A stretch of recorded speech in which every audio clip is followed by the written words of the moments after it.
તો આવતીકાલે થોડી ફિકર પોતાની પણ કરી લેજો। ઉત્સવ પ્રિય ગુજરાતીઓ ઉત્તરાયણ આવે એટલે રીતસર ઘેલા થઈ જાય છે। ધાબે જઈ પતંગ ઉડાડવા સિવાય પતંગ રસિકોને કંઈ સૂઝતું જ નથી।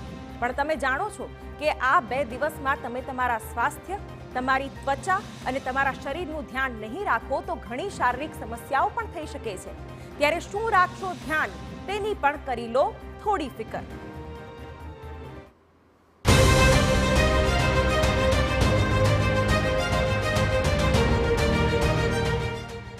ઉત્તરાયણમાં રહેશો બેદરકાર તો સ્વાસ્થ્ય પર અસર થવાના પૂરા ચાન્સ।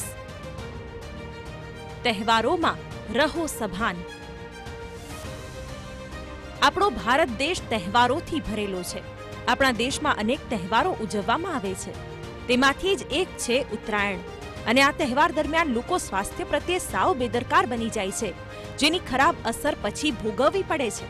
અને ખાસ કરીને તડકાના સીધા સંપર્કમાં આવવાથી ચામડી પર ચાઠા પડવા અને ટેનિંગ જેવી સમસ્યા પણ થાય છે। સૌથી વધારે જે સૂર્યપ્રકાશ છે, સનલાઇટ, અને એમાં પણ અલ્ટ્રાવાયોલેટ રેઝ છે, એની મેક્સિમમ ઇફેક્ટ થતી હોય છે। તો એનાથી બચવા માટે આપણે થોડીક તકેદારી રાખીએ તો આપણા સ્કિન માટે સારું રહે। તો સૂર્યપ્રકાશ અથવા અલ્ટ્રાવાયોલેટ રેઝથી જે સ્કિન અને હેર ઉપર જે ઇફેક્ટ થતી હોય છે, તો એમાં સૌથી પહેલાં તો ટેનિંગ, કે ઉત્તરાયણના 2 દિવસ જાય પછી ઘણીવાર અમારી પાસે ટેનિંગની કમ્પ્લેન લઈને કે ખાસો સ્કિન ટોનમાં લગભગ 2 થી 3 ગણો ડિફરન્સ પડી જતો હોય છે।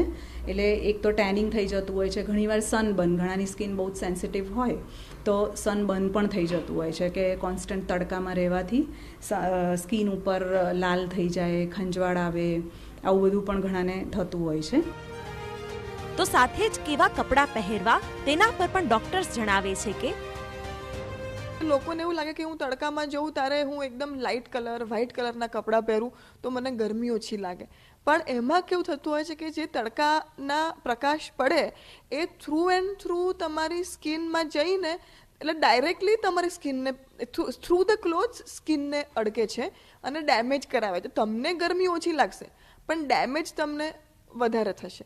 વેરાઝ તમે કાળા કલરના, ડાર્ક કલરના, ફૂલ સ્લીવ એવા કપડાં પહેરશો તો એમાં કેવું છે કે એ અબ્ઝોર્બ, કપડાં જે રેઝ છે એને અબ્ઝોર્બ કરી દેતી હોય છે અને સ્કિનને બચાવી દેતી હોય છે।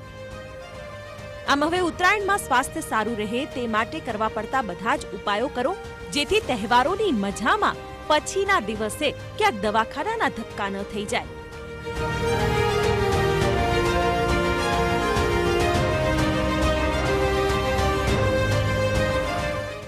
અમદાવાદથી જિગ્નેશ પટેલ સાથે બ્યુરો રિપોર્ટ।